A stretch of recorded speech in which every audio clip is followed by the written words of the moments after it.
നമസ്കാരം, good morning എല്ലാ പ്രേക്ഷകർക്കും. ഒരു നല്ല രാവിലെയിലേക്ക് സ്വാഗതം. അപ്പോൾ നല്ല പെരുമഴയാണല്ലേ. അപ്പോൾ മഴ ഇനിയും വരുന്ന ദിവസങ്ങളിൽ അതിശക്തമാകും. ഇന്നും നാളെയും ഒക്കെ വടക്കൻ കേരളത്തിലടക്കം അതിതീവ്ര മഴ മുന്നറിയിപ്പുമാണ് ഉള്ളത്. കാലവർഷമാണെങ്കിൽ എത്തിയിട്ടുമില്ല, ഇനിയും 2 ദിവസം കൂടി ബാക്കിയുമുണ്ട്. അപ്പോൾ അതീവ ജാഗ്രത വേണ്ട ഒരു സമയത്തിലൂടെയാണ് നമ്മൾ കടന്നു പോയിക്കൊണ്ടിരിക്കുന്നത്. മഴക്കെടുതികൾ പല മേഖലകളിലും റിപ്പോർട്ട് ചെയ്യുന്ന സാഹചര്യം കൂടിയുണ്ട്. അപ്പോൾ മഴയുമായി ബന്ധപ്പെട്ട വാർത്തകളുണ്ട്, അതോടൊപ്പം മറ്റ് ഒരുപാട് പ്രധാനപ്പെട്ട വാർത്തകൾ നമുക്ക് ഇന്നത്തെ ഈ ഒരു വാർത്താ ദിനത്തിൽ നമ്മളെ കാത്തിരിപ്പുണ്ട്. അപ്പോൾ അതിലേക്കൊക്കെ വിശദമായി എത്താം. അതിനു മുമ്പ് നമുക്ക് ചുറ്റുമുള്ള വാർത്തകൾ, വിശേഷങ്ങൾ, ജനങ്ങളുടെ പരാതികൾ, പ്രശ്നങ്ങൾ, പ്രതിസന്ധികൾ ഒക്കെ ഒന്ന് നോക്കി വരാം. ആദ്യം നോക്കാം നാട്ടിലെന്തുണ്ട്.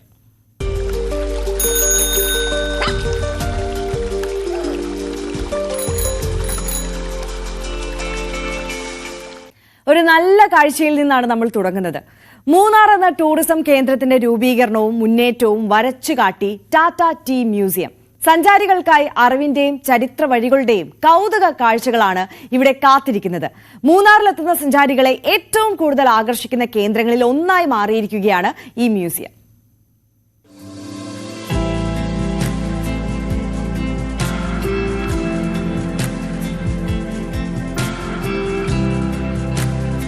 ബ്രിട്ടീഷ് അധിനിവേശത്തിന്റെ ചരിത്രശേഷിപ്പുകൾ തുടങ്ങി ആധുനികമായി തേയില ഉൽപ്പാദിപ്പിക്കുന്നതുവരെയുള്ള കാഴ്ചകൾ സഞ്ചാരികളിൽ കൗതുകവും ആശ്ചര്യവും ഉണർത്തും.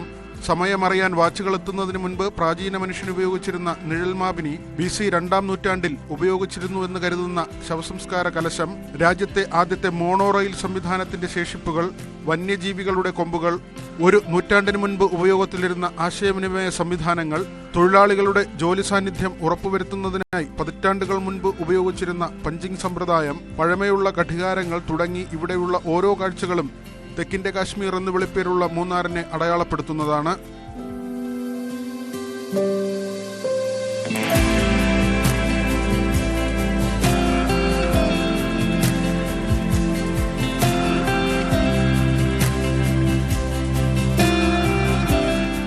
This is my first visit to Kerala, and specifically Munnar.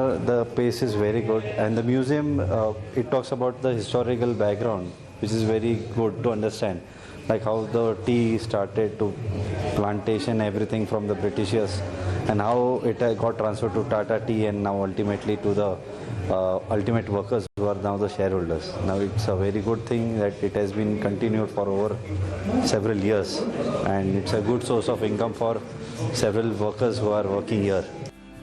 30 minute നീണ്ടു നിൽക്കുന്ന ഡോക്യുമെന്ററിയും മൂന്നാറിന്റെ ചരിത്രവീഥികളെ സഞ്ചാരികൾക്ക് മനസ്സിലാക്കി കൊടുക്കും. ഇവിടെ എത്തുന്ന സഞ്ചാരികളും നിരവധിയാണ്. ടാറ്റ ടീയാണ് മ്യൂസിയം നടത്തിപ്പും പരിപാലനവും നടത്തിവരുന്നത്. ന്യൂസ് 18 ഇടുക്കി. എത്ര കണ്ടാലും മതിവരാത്ത കാഴ്ചകളാണ് ഇടുക്കിയിൽ മുഴുവനുള്ളത്. ഓരോ സ്ഥലത്ത് പോകുമ്പോഴും അതെല്ലാം ഓരോ ടൂറിസ്റ്റ് സ്പോട്ടാകുന്ന കാഴ്ചകളാണ് നമ്മൾ കാണുന്നത്, അല്ലേ? ഇനിയും അധികം സഞ്ചാരികൾക്ക് ഇടുക്കിയിൽ അറിയാത്ത ഒരു സ്പോട്ടിലേക്കാണ് നിങ്ങളെ കൊണ്ടുപോകുന്നത്. കാറ്റും കാഴ്ചകളും തേടിയുള്ള യാത്രയിൽ സഞ്ചാരികൾക്ക് പ്രിയപ്പെട്ട ഇടമാകുന്ന ഒരു സ്ഥലം, ഇടുക്കിയിലെ ചതുരംഗപ്പാറ. കാണാം തമിഴ്നാടൻ കാർഷിക ഗ്രാമങ്ങളുടെ വിദൂര കാഴ്ച സമ്മാനിക്കുന്ന ചതുരംഗപ്പാറയുടെ വിശേഷങ്ങൾ. സദാസമയം വീശിയടിക്കുന്ന തണുത്ത കാറ്റ്, മലമുകളിൽ കാറ്റിനെ തടഞ്ഞു നിൽക്കുന്ന കാറ്റാടികൾ, താഴ്വാരത്തിലെ കൃഷിയിടങ്ങൾ, ചെങ്കുത്തായ മലനിരകൾ, അങ്ങനെ കാഴ്ചകൾ ഏറെയുണ്ട് ചതുരംഗപ്പാറയിൽ.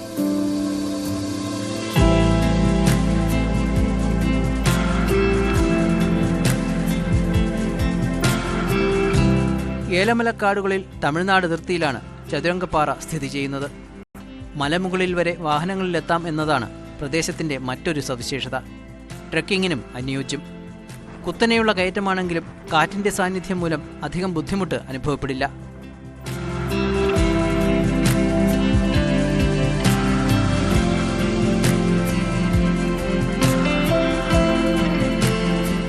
കള്ളിപ്പാറ മലയിൽ നിന്ന് ചതുരംഗപ്പാറയിലേക്ക് ജീപ്പ് സഫാരിയുമുണ്ട്.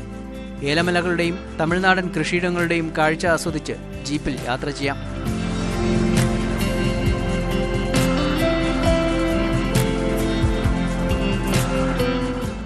ചാരപ്പാറ വ്യൂ പോയിന്റാണ്.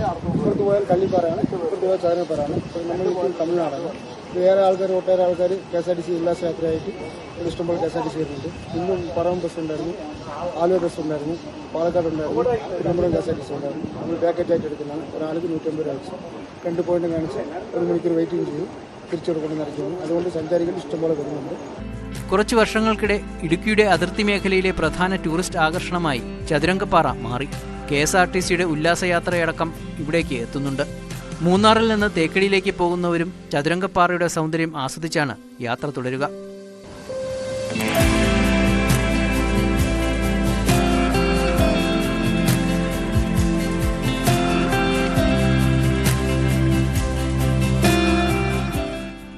ന്യൂസ് 18 ഇടുക്കി. പക്ഷേ ഇപ്പോൾ ശക്തമായ മഴ ഉള്ള സമയമാണ്. ഈ സമയത്തൊന്നും അവിടേക്ക് പോകേണ്ട സാഹചര്യം ഇല്ല നമുക്ക്. കാരണം നമുക്കറിയാം, മലയോര യാത്രയും രാത്രി യാത്രയും ഒക്കെ ഒഴിവാക്കേണ്ട, അത്രത്തോളം ജാഗ്രത പാലിക്കേണ്ട ഒരു സമയത്തിലൂടെയാണ് നമ്മൾ കടന്നു പോകേണ്ടത്. അപ്പോൾ ഈ മഴയൊക്കെ കഴിഞ്ഞിട്ട് ഇവിടൊന്നും കണ്ടിട്ടില്ലാത്തവർക്ക് ഇവിടേക്ക് പോകാവുന്നതാണ്.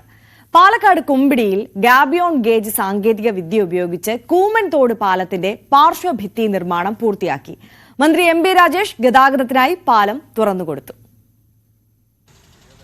തൃത്താല കുമ്പിടി റോഡിലെ കൂമൻതോട് പാലത്തിന്റെ പാർശ്വഭിത്തി നിർമ്മാണമാണ് ഗാബിയോൺ ഗേജ് സാങ്കേതിക വിദ്യ ഉപയോഗിച്ച് നിർമ്മിച്ചത്. 4 മാസം ടെൻഡർ കാലാവധിയുള്ള നിർമ്മാണ പ്രവൃത്തി 45 ദിവസം കൊണ്ടാണ് കരാറുകാരായ KDS എഞ്ചിനീയറിംഗ് കൺസ്ട്രക്ഷൻ കമ്പനി പൂർത്തിയാക്കിയത്. 2018 പ്രളയത്തിൽ തകർന്ന കൂമാൻതോട് പാലത്തിൻ്റെയും ഈ റോഡിൻ്റെയും സ്ഥിതി എന്തായിരുന്നു എന്നുള്ളത് എല്ലാവർക്കും അറിയാം. ആ പാലത്തിൻ്റെ സൈഡ് ഭിത്തി, പാർശ്വഭിത്തി കെട്ടി സംരക്ഷിക്കാൻ ഉള്ള തടസ്സം വന്ന സമയത്ത് ഇടയ്ക്ക് വെച്ച് ഡിസൈൻ മാറ്റി ഗാബിയോൺ നിർമ്മാണ രീതി അട്ടപ്പാടി ചുരത്തിലും നെല്ലിയാമ്പതിയിലുമാണ് ഇതിനു മുമ്പ് അത് പരീക്ഷിച്ചിട്ടുള്ളത്, വിജയകരമായി പരീക്ഷിച്ചിട്ടുള്ളത്. ആ നിർമ്മാണ രീതി അവലംബിച്ചുകൊണ്ടാണ് ഇവിടെ നിർമ്മാണം നടക്കുന്നത്. ഇത്രയും ദിവസമായിട്ട് ഗതാഗതം പൂർണ്ണമായിട്ട് മുടങ്ങിയിരിക്കുകയായിരുന്നു. കഴിഞ്ഞ ആഴ്ച ഞാൻ വന്ന് പറഞ്ഞിരുന്നു, ഒരാഴ്ചയ്ക്കുള്ളിൽ വാഹനം പോകാവുന്ന നിലയിലാവും എന്ന്. അപ്പം അതിനു മുമ്പ് തന്നെ, ഒരാഴ്ച തികയുന്നതിന് മുമ്പ് തന്നെ ഇപ്പോൾ പറഞ്ഞ വാക്ക് പാലിച്ചിരിക്കുന്നു, വാഹനം പോകാവുന്ന നിലയിലായി. 2018 പ്രളയത്തെ തുടർന്നാണ് കൂമൻതോട് പാലത്തിന്റെ സംരക്ഷണ ഭിത്തി തകർന്നത്. കരിങ്കൽ കഷ്ണങ്ങൾ ഇരുമ്പ് വലയ്ക്കുള്ളിലാക്കുന്നതാണ് ഗാബിയോൺ സാങ്കേതിക വിദ്യ. ഇത് ഉപയോഗിച്ചാണ് 26 മീറ്റർ പാർശ്വഭിത്തി നിർമ്മാണം നടത്തിയത്. റോഡ് ഗതാഗതത്തിന് തുറന്നുകൊടുത്തെങ്കിലും മഴക്കാലത്തിന് ശേഷമേ ടാറിംഗ് നടക്കുകയുള്ളൂ. ന്യൂസ് 18 പട്ടാമ്പി. നന്മയുള്ള ഒരു വാർത്തയിലേക്കാണിനി. അകാലത്തിൽ വിട പറഞ്ഞ സഹപ്രവർത്തകന്റെ കുടുംബത്തിന് വീട് നിർമ്മിക്കാൻ ഒരുങ്ങിയിരിക്കുകയാണ് ഒരു കൂട്ടം സുഹൃത്തുക്കൾ. വാഹനാപകടത്തിൽ മരിച്ച മുതുതല സ്വദേശി മണികണ്ഠന്റെ കുടുംബത്തിനാണ് പ്രവാസി കോൺഗ്രസിന്റെ നേതൃത്വത്തിൽ സ്നേഹഭവനം ഒരുങ്ങുന്നത്. 2024 ഡിസംബർ 7 പട്ടാമ്പി ശങ്കരമംഗലത്തുണ്ടായ വാഹന അപകടത്തിലാണ് മുതുതല കൊഴിക്കോട്ടിരി സ്വദേശിയും പ്രവാസി കോൺഗ്രസ് മണ്ഡലം പ്രസിഡന്റുമായിരുന്ന മണികണ്ഠന് പരിക്കേൽക്കുന്നത്. ആശുപത്രിയിൽ ചികിത്സയിലിരിക്കെ 7 ദിവസങ്ങൾക്ക് ശേഷം ഡിസംബർ 14 മണികണ്ഠൻ മരിച്ചു. ഭാര്യയും മകളും അടങ്ങുന്നതായിരുന്നു മണികണ്ഠന്റെ കുടുംബം. സ്വന്തമായി വീടില്ലാതിരുന്ന കുടുംബത്തിന് വീട് നിർമ്മിച്ചു നൽകാൻ പ്രവാസി കോൺഗ്രസ് പട്ടാമ്പി ബ്ലോക്ക് കമ്മിറ്റി മുന്നിട്ടിറങ്ങി. മണികണ്ഠന്റെ ഉറ്റ സുഹൃത്ത് പ്രകാശൻ നൽകിയ 5 സെന്റ് സ്ഥലത്താണ് കാരുണ്യത്തിന്റെ കരുതലിൽ സ്നേഹഭവനം ഒരുങ്ങുന്നത്. അദ്ദേഹത്തിന്റെ കുടുംബത്തിനൊരു തണലാകാൻ അദ്ദേഹത്തിന്റെ സഹപ്രവർത്തകരായ എല്ലാവരും കൂടി ചേർന്ന് ഒരു വീടൊരുക്കുക എന്നുള്ള ഒരു സംരംഭമായി മുന്നോട്ട് പോവുകയാണ്. അതിന്റെ തറക്കല്ലിടാൻ ആദ്യം ഞാനാണ് വന്നത്. ഇപ്പോൾ കട്ടില വയ്ക്കാനും എന്നെയാണ് അവർ നിയോഗിച്ചത്. ഞാൻ അള്ളാഹുവിനോട് പ്രാർത്ഥിക്കുന്നത് എത്രയും വേഗം ആ വീട് കൂടി പൂർത്തീകരിച്ച് ആ കുടുംബത്തിന് കൈമാറുക എന്നുള്ളതാണ് നമ്മൾക്ക് ചെയ്യാൻ പറ്റുന്ന ഒരു ആശ്വാസകരമായിട്ട് ആ കുടുംബം ചെയ്യാൻ പറ്റുന്ന ഒരു വാഗ്ദാനവും ആ ഒരു നന്ദി, നമുക്ക് അവനോട് കാണിക്കുന്ന നന്ദി അതായി മാറട്ടെ. അതിനെല്ലാവരും സഹകരിക്കണം. വീട് നിർമ്മാണം എത്രയും വേഗം പൂർത്തിയാക്കി കുടുംബത്തിന് കൈമാറുകയാണ് ലക്ഷ്യം. ഇതിന് എല്ലാവരുടെയും സഹകരണം ഉണ്ടാകണമെന്ന് സംഘാടകർ അഭ്യർത്ഥിച്ചു. സ്വന്തമായൊരു വീട് പോലും അദ്ദേഹത്തിന് നിർമ്മിക്കാൻ പറ്റാതെ പോയി. അപ്പോൾ ആ ഒരു ഉത്തരവാദിത്വം അദ്ദേഹത്തിന് വേണ്ടി, കുടുംബത്തിന് വേണ്ടി ഇവിടുത്തെ പ്രിയപ്പെട്ട പ്രസ്ഥാന ബന്ധുക്കളൊക്കെ ഏറ്റെടുത്ത് മുന്നോട്ട് പോകുമ്പോൾ ഏറ്റവും സന്തോഷമുണ്ട്. വീടിന്റെ ഏറ്റവും പ്രധാനപ്പെട്ട ഒരു ചടങ്ങ് കട്ടില വെക്കലാണ്. അത് ഇന്നിവിടെ പൂർത്തീകരിച്ചു. 800 ചതുരശ്ര അടി വിസ്തീർണത്തിലാണ് വീട് നിർമ്മാണം. പ്രവാസി കോൺഗ്രസ് കമ്മിറ്റിയുടെയും സുമനസ്സുകളുടെയും സഹായ സഹകരണങ്ങൾ കൊണ്ടാണ് പ്രവൃത്തികൾ നടത്തുന്നത്. ന്യൂസ് 18 പട്ടാമ്പി. കോതമംഗലം നെല്ലിക്കുഴി ഏക്കുന്നം ചിറയ്ക്ക് സമീപം പുതുതായി നിർമ്മിക്കുന്ന പ്ലൈവുഡ് കമ്പനിക്കെതിരെ പ്രതിഷേധം ആന്റണി ജോൺ MLA ഉദ്ഘാടനം ചെയ്തു. Kothamangalam block panchayat president PAM Basheer അധ്യക്ഷനായി. അനധികൃതമായി പാടശേഖരങ്ങൾ മണ്ണിട്ട് നികത്തിയും പാടശേഖരത്തിലേക്കുള്ള നീർച്ചാലുകൾ അടച്ചും ചിറയിലേക്കും PWD സ്ഥലങ്ങളും കയ്യേറിയുമാണ് സ്ഥാപനം നിർമ്മിച്ചതെന്നാണ് നാട്ടുകാരുടെ പരാതി. കൊല്ലം നെടുമൺകാവിൽ 5.5 കോടി രൂപ ചെലവിൽ നിർമ്മിച്ച ആധുനിക മത്സ്യ മാർക്കറ്റ് നാടിന് സമർപ്പിച്ചു. മന്ത്രി സജി ചെറിയാൻ സമുച്ചയം ഉദ്ഘാടനം ചെയ്തു. ആദ്യ ബ്ലോക്കിൽ 12 കടമുറികളും 10 മത്സ്യ സ്റ്റോളുകളും 8 പച്ചക്കറി സ്റ്റോളുകളും ഉണ്ട്.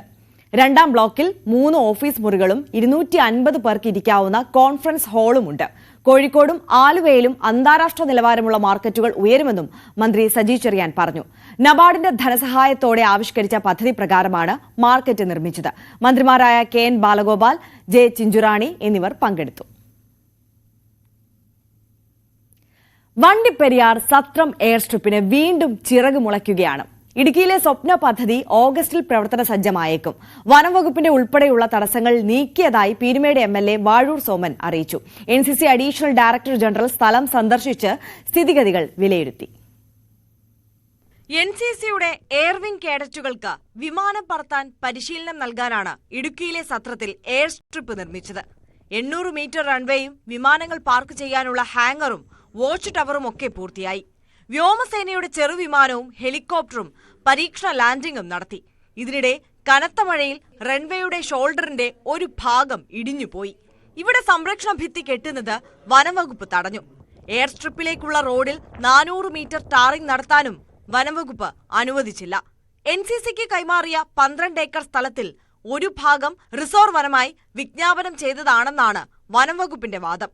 അന്തിമ വിജ്ഞാപനം പുറപ്പെടുവിച്ചിട്ടില്ലാത്തതിനാൽ ഈ ഭൂമി സർക്കാരിന്റെ വികസന പ്രവർത്തനങ്ങൾക്ക് തിരിച്ചെടുക്കാനാണ് തീരുമാനം. ഇതിനായി നിയമവകുപ്പിൽ നിന്നും അഡ്വക്കേറ്റ് ജനറലിൽ നിന്നും അനുകൂല തീരുമാനം ഉണ്ടായിട്ടുണ്ട്. വനം, റവന്യൂ, ഉന്നത വിദ്യാഭ്യാസ വകുപ്പ് മന്ത്രിമാർ യോഗം ചേർന്ന് തുടർ നടപടികൾ സ്വീകരിക്കാനും തീരുമാനിച്ചു. ഞങ്ങൾ നടത്തിയ നിരന്തര പരിശ്രമത്തെ തുടർന്ന് Shri Thomas Mathew managing director ആ സ്ഥലം സൗജന്യമായി നമുക്ക് വിട്ടുതന്നു. അതുകൊണ്ട് ആ സ്ഥലമാണ് ഇപ്പോൾ ടാർ ചെയ്ത് പൂർത്തിയാക്കിയിരിക്കുന്നത്. ഇനി വനം വകുപ്പിന്റെ പോർഷൻ മാത്രമാണ് ടാർ ചെയ്യാനുള്ളത്. അത് ഈ തീരുമാനം വന്നു കഴിഞ്ഞാൽ അപ്പോൾ തന്നെ ആ കാര്യം പൂർത്തിയാക്കാൻ കഴിയും. അതോടെ എല്ലാ തടസ്സങ്ങളും മാറിക്കിട്ടുകയാണ്. നിർമ്മാണ പ്രവർത്തനങ്ങൾക്കായി 24 കോടി രൂപ NCC സർക്കാരിന് കൈമാറിയിട്ടുണ്ട്. ഇതിൽ 14 കോടിയാണ് ഇതുവരെ ചെലവായത്. ഇടിഞ്ഞുപോയ സംരക്ഷണ ഭിത്തി നിർമ്മിക്കാൻ മണ്ണ് പരിശോധനയ്ക്ക് പൊതുമരാമത്ത് വകുപ്പ് ടെൻഡർ നൽകി. 6.5 കോടി രൂപയാണ് ചെലവ് പ്രതീക്ഷിക്കുന്നത്. ന്യൂസ് 18 ഇടുക്കി. വന്യമൃഗശല്യത്താൽ ദുരിതം അനുഭവിക്കുന്ന എത്ര ജീവിതങ്ങളാണല്ലേ നമുക്ക് ചുറ്റുമുള്ളത്. അത്തരത്തിൽ ജീവിതം വഴിമുട്ടിയിരിക്കുകയാണ് ഇടുക്കി പെരുവന്താനം TR&T എസ്റ്റേറ്റിലെ തൊഴിലാളികളും പ്രദേശവാസികളും.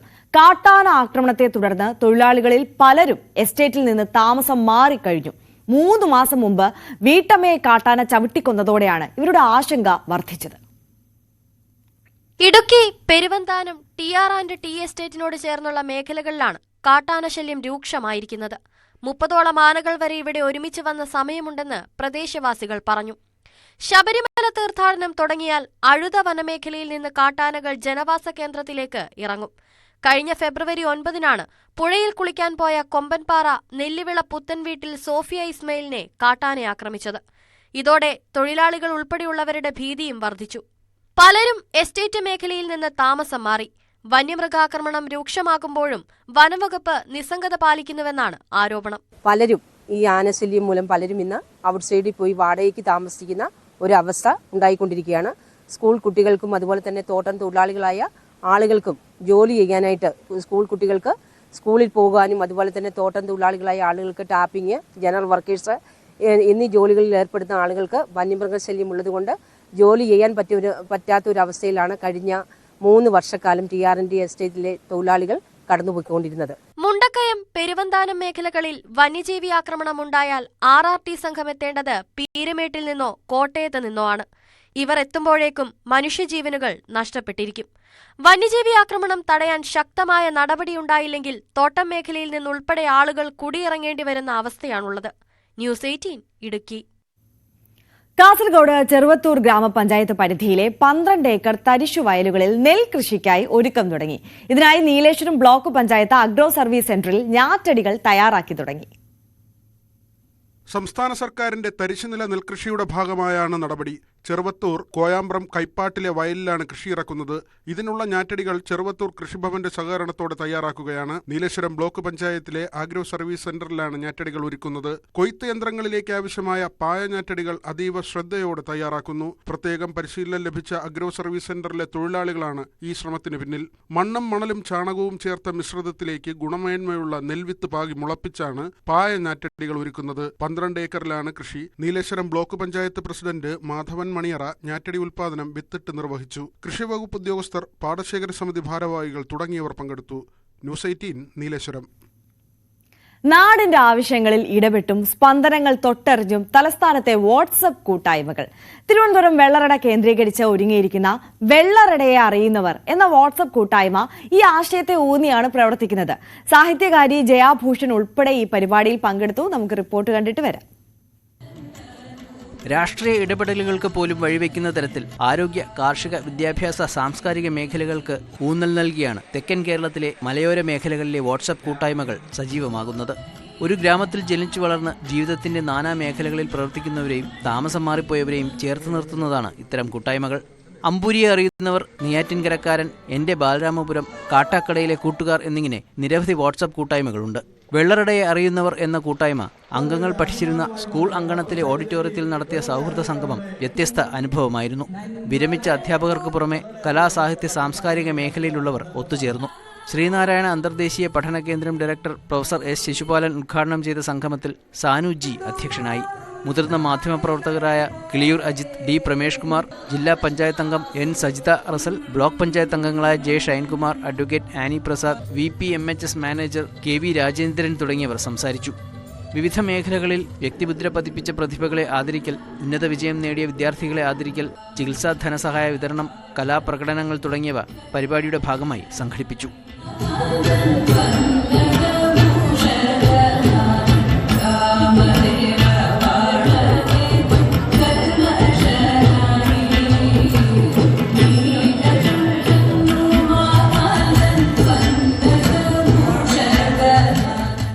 ന്യൂസ് 18 വെള്ളറട. ഒരു ചെറിയ വാട്സപ്പ് ഗ്രൂപ്പിൽ തുടങ്ങി അത് എത്ര വലിയ ഒരു കൂട്ടായ പ്രവർത്തനങ്ങളിലേക്കും ഇങ്ങനെ ഒരു പരിപാടി സംഘടിപ്പിക്കുന്നതിലേക്കും ഒക്കെ കാര്യങ്ങൾ ചെന്നെത്തി അല്ലേ. ഇത് എല്ലാവർക്കും മാതൃകയാക്കാവുന്ന ഒന്നുകൂടിയാണ്.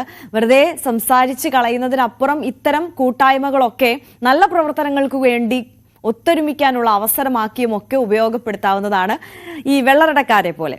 ഇനി രസകരമായ ഒരു വാർത്തയിലേക്കാണ് പോകുന്നത്. സിനിമാ താരങ്ങളും രാഷ്ട്രീയക്കാരും വടം വലിച്ചാൽ ആര് വിജയിക്കുമെന്നല്ലേ? കാസർഗോഡ് പ്രസ് ക്ലബ് സംഘടിപ്പിച്ച സെലിബ്രേറ്റീവ് വടംവലി മത്സരമാണ് കാണികൾക്ക് ആവേശമായത്. സിനിമാ താരങ്ങളും ജനപ്രതിനിധികളും അടക്കം മത്സരത്തിൽ കൈക്കരുത്ത് തെളിയിച്ചു.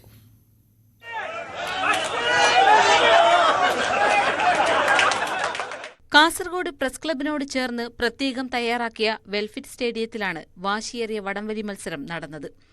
ഒരു ഭാഗത്ത് കുഞ്ഞികൃഷ്ണൻ മാസ്റ്ററുടെ നേതൃത്വത്തിൽ ഉണ്ണിരാജ് ചെറുവത്തൂർ, ഷുക്കൂർ വക്കീൽ, പോലീസ് ഓഫീസറും നടനുമായ സിബി തോമസ് തുടങ്ങി വെള്ളിത്തിരയിലെ മിന്നും താരങ്ങൾ.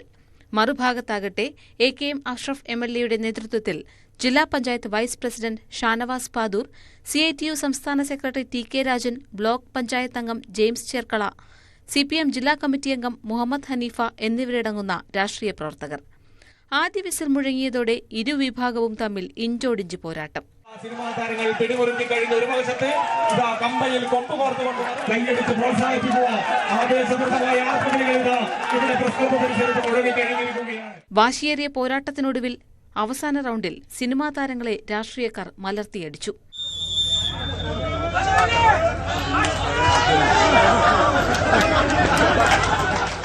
ലഹരി മാഫിയ പിടിമുറുക്കുന്ന കാലഘട്ടത്തിൽ ഇത്തരം വിനോദങ്ങളിലൂടെയാണ് ലഹരി കണ്ടെത്തേണ്ടതെന്ന് കുഞ്ഞികൃഷ്ണൻ മാസ്റ്റർ. പത്രപ്രവർത്തകരെ സംബന്ധിച്ചിടത്തോളം ഇങ്ങനെ ഒരു കായികമായി പലപ്പോഴും പങ്കെടുക്കാൻ കഴിയാത്ത അവസ്ഥയുണ്ടാവും പല തിരക്കുകളിലും. പക്ഷേ ഇന്നിപ്പോൾ എല്ലാവരും കേരളത്തിലെ എല്ലാ ജില്ലകളിൽ നിന്നും കൂടെ കായിക താരങ്ങൾ എത്തിയിട്ടുണ്ട്.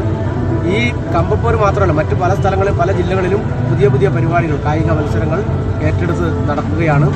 പ്രത്യേകിച്ച് ഈ കാലഘട്ടത്തിൽ, അതായത് പ്രത്യേകിച്ച് കാലഘട്ടം എന്ന് പറയുന്നത് ലഹരി മാഫിയ പിടിമുറുക്കുന്ന ഈ കാലത്ത് കായികം അതുപോലെ തന്നെ കലയോടുമാണ് നമുക്ക് ഏറ്റവും കൂടുതൽ ലഹരി ഉണ്ടാവേണ്ടതെന്ന് ഒരു സന്ദേശം കൂടിയാണ് ഇതിലൂടെ നൽകുന്നത്. കാസർഗോഡ് പ്രസ് ക്ലബ് ആതിഥ്യമരുളിയ പ്രഥമ സംസ്ഥാന വടംവലി മത്സരത്തിൽ മലപ്പുറം ജില്ല 1ാം സ്ഥാനം നേടി. 2ാം സ്ഥാനം കണ്ണൂർ ജില്ലയും 3ാം സ്ഥാനം സംസ്ഥാന കമ്മിറ്റിയും കരസ്ഥമാക്കി. ജേർണലിസ്റ്റ് വിഭാഗത്തിൽ 8ഉം ഉത്തരമേഖല വടംവലി വിഭാഗത്തിൽ 9 ടീമുകളും പങ്കെടുത്തു. ന്യൂസ് 18 കാസർഗോഡ്. ഡെങ്കിപ്പനി ഭീതിയിലാണ് പട്ടാമ്പി. വിവിധ പഞ്ചായത്തുകളിലായി 120ഓളം പേർക്കാണ് രോഗം ഇതിനകം സ്ഥിരീകരിച്ചത്. ജനങ്ങൾ ജാഗ്രത പുലർത്തണമെന്ന് ആരോഗ്യവകുപ്പ് നിർദ്ദേശം നൽകി. പട്ടാമ്പിയിൽ മഞ്ഞപ്പിത്തത്തിന് പുറമെ ഡെങ്കിപ്പനിയും പടർന്നു പിടിക്കുകയാണ്. കൊപ്പം സാമൂഹികാരോഗ്യ കേന്ദ്രത്തിന് കീഴിൽ വിവിധ പഞ്ചായത്തുകളിലായി 120 പേർക്ക് ഡെങ്കിപ്പനി സ്ഥിരീകരിച്ചു. ഓങ്ങല്ലൂർ, പട്ടാമ്പി, വിളയൂർ എന്നിവിടങ്ങളിലാണ് രോഗവ്യാപനം. മുൻ വർഷങ്ങളിൽ ഡെങ്കു റിപ്പോർട്ട് ചെയ്ത പഞ്ചായത്തുകളാണ് ഈ പഞ്ചായത്തുകളെല്ലാം. അപ്പോൾ മുൻ വർഷങ്ങളിൽ ഡെങ്കു വന്ന ആളുകൾക്ക് വീണ്ടും ഡെങ്കു വരുമ്പോൾ മരണ സാധ്യത ഭയങ്കര കൂടുതലാണ്. അപ്പം മരണം സാധാരണഗതിയിൽ ഒരു 3-4 ദിവസം അല്ലെങ്കിൽ ഒരാഴ്ച മാക്സിമം വന്ന് കൗണ്ടൊന്ന് കുറഞ്ഞ് അധിക ആളുകൾക്ക് ഇപ്പോൾ നമ്മൾ കണ്ടുവന്ന ഏകദേശം ഈ 120 കേസുകളും വലിയ പ്രശ്നമില്ലാതെ ഒരാഴ്ച അഡ്മിറ്റൊക്കെ ആയി അസുഖം മാറുന്ന ഒരവസ്ഥയിലേക്ക് പോകുന്നുണ്ട്. മുൻ വർഷങ്ങളിൽ ഡെങ്കിപ്പനി കാര്യമായി റിപ്പോർട്ട് ചെയ്ത ഇടങ്ങളിലാണ് വീണ്ടും രോഗവ്യാപനം. പകർച്ചപ്പനി പ്രതിരോധ പ്രവർത്തനങ്ങൾ ഊർജിതമാക്കിയതായി ആരോഗ്യവകുപ്പ് അറിയിച്ചു. കഴിഞ്ഞ 2 ദിവസം മുന്നേ 5-6 ആൾക്കുണ്ടായിരുന്നു. ഇപ്പോൾ 20, 25, 30 വരെയൊക്കെയുള്ള രീതിയിലേക്ക് ആണ് നമ്മൾ പടർന്നു പിടിച്ചു കൊണ്ടുപോയിരിക്കുന്നത്. അപ്പം നമുക്കത് തീർച്ചയായും ഒരു കോവിഡിനെ നമ്മൾ എങ്ങനെ പ്രതിരോധിച്ചോ അതേപോലെ തന്നെ ഈ വിപത്തിനെയും നമുക്ക് പ്രതിരോധിക്കേണ്ടതുണ്ട്. അതിനുവേണ്ടി നമ്മൾ RRT വളണ്ടിയേഴ്സിനെ സജ്ജരാക്കിയിരിക്കണം. അതോടൊപ്പം തന്നെ എല്ലാ വിഭാഗം ത്തിലുള്ള ഉദ്യോഗസ്ഥരെയും അതുപോലെ തന്നെ സേനകളെയും നമ്മൾ സജ്ജരാക്കി ഇരുത്തിക്കൊണ്ട് ഡെങ്കിപ്പനി പടരുന്ന സാഹചര്യത്തിൽ ജനങ്ങൾ ജാഗ്രത പാലിക്കണമെന്നും രോഗലക്ഷണങ്ങൾ കണ്ടാൽ ഉടൻ ചികിത്സ തേടണമെന്നും ആരോഗ്യവിഭാഗം അറിയിച്ചു. വരും ദിവസങ്ങളിൽ തദ്ദേശ സ്ഥാപനങ്ങളുടെ നേതൃത്വത്തിൽ മഴക്കാലപൂർവ്വ ശുചീകരണ പ്രവൃത്തികൾ നടപ്പാക്കും. ന്യൂസ് 18 പട്ടാമ്പി. ജാഗ്രത പാലിക്കുന്നതിനൊപ്പം തന്നെ നമ്മുടെ വീടും പരിസരവും ഒക്കെ വൃത്തിയാക്കി സൂക്ഷിക്കാനും ശ്രദ്ധിക്കണം. കാരണം ഇപ്പോൾ മഴക്കാലം കൂടി എത്തിയിരിക്കുകയാണ്. ഇത്തരത്തിലുള്ള പകർച്ചവ്യാധികളൊക്കെ പെരുകുന്ന ഒരു സമയമാണ്.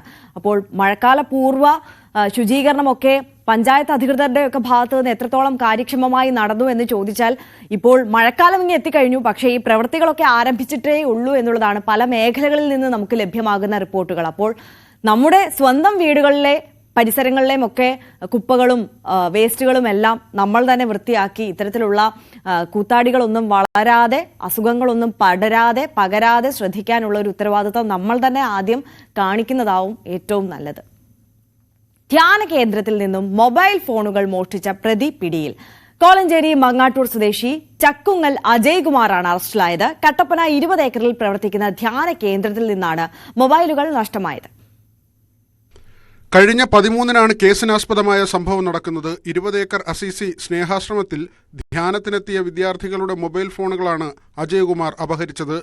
ധ്യാനത്തിനെത്തിയ കുട്ടികളുടെ മൊബൈൽ ഫോണുകൾ സംഘാടകർ വാങ്ങി ആശ്രമത്തിനുള്ളിൽ മറ്റൊരു സ്ഥലത്ത് സൂക്ഷിച്ചിരുന്നു. ഈ ഭാഗത്ത് ആരുമില്ലാതിരുന്ന സമയം നോക്കി അതിക്രമിച്ചു കയറിയാണ് പ്രതി 3 മൊബൈൽ ഫോണുകൾ കവർന്നത്. 15,000 രൂപയ്ക്ക് മുകളിൽ വിലയുള്ള മൊബൈൽ ഫോണുകളാണ് മോഷ്ടിച്ചത്. മോഷണ വിവരം ശ്രദ്ധയിൽപ്പെട്ടതോടെ ആശ്രമ അധികൃതർ കട്ടപ്പന പോലീസിൽ പരാതി നൽകി. പോലീസ് എത്തി ഇവിടുത്തെ CCTV ദൃശ്യങ്ങൾ പരിശോധിച്ചു. തുടർന്ന് നടത്തിയ അന്വേഷണത്തിനൊടുവിലാണ് കട്ടപ്പന പഴയ ബസ് സ്റ്റാൻഡ് പരിസരത്തു നിന്ന് ഇയാളെ പോലീസ് പിടികൂടിയത്. കട്ടപ്പന സ്റ്റേഷൻ ഉൾപ്പെടെ നിരവധി മോഷണക്കേസുകളിൽ പ്രതിയാണ് അജയ്കുമാർ. ന്യൂസ് 18 ഇടുക്കി. അപ്പോൾ ഒരുപാട് പ്രധാനപ്പെട്ട വാർത്തകൾ പ്രേക്ഷകരെ കാത്തിരിപ്പുണ്ട്. എല്ലാം നമുക്ക് വിശദമായി അതിവേഗം നോക്കണം. ആദ്യം നല്ല വാക്ക് കണ്ടിട്ട് പ്രധാനപ്പെട്ട വാർത്തകളിലേക്ക് മടങ്ങിയെത്താം.